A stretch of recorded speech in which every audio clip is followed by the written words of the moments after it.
Ang kapal ng mukha. Ayan, sino makapal ang mukha? Ito ang reaksyon ni Prosecutor Terry Redonda.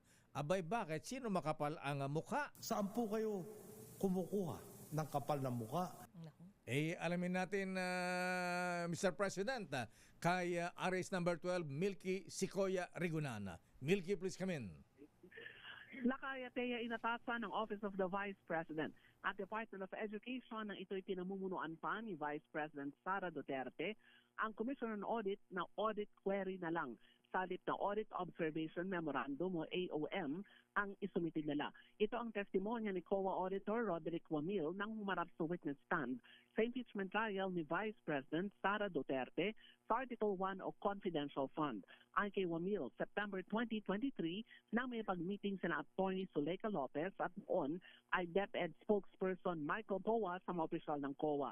Sabi ni Wamil, kalit na AOM sakaling may findings sa paggastos ng pondo, magsusumitin na lamang daw ang dalawang opisyal ng audit query. Dahil dito, tinawag ni House Prosecutor Terry Redon sina Lopez at Poa na makapal ang muka. Dahil trabaho nilang ipaliwanag ang pinagamitan ng pondo at walang audit query sa Joint Circular 2015-01. Narito ang pahayag ni House Prosecutor Terry Redon. They knew that an audit observation was forthcoming.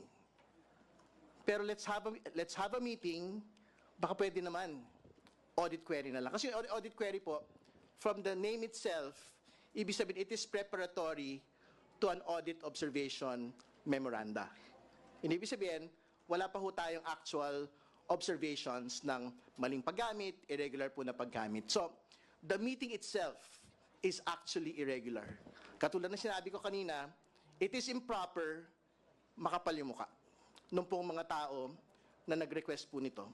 It is Zuleika Lopez, and with respect to the Defense Counsel, Attorney Poa, representing the Department of Education, it was improper. It should not have happened.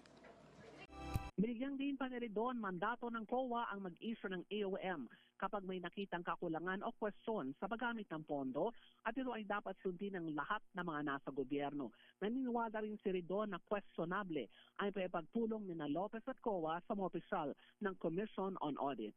Ako si Nilk Regunahan nagulat para sa DZRH, una sa Pilipinas, una sa Pilipino.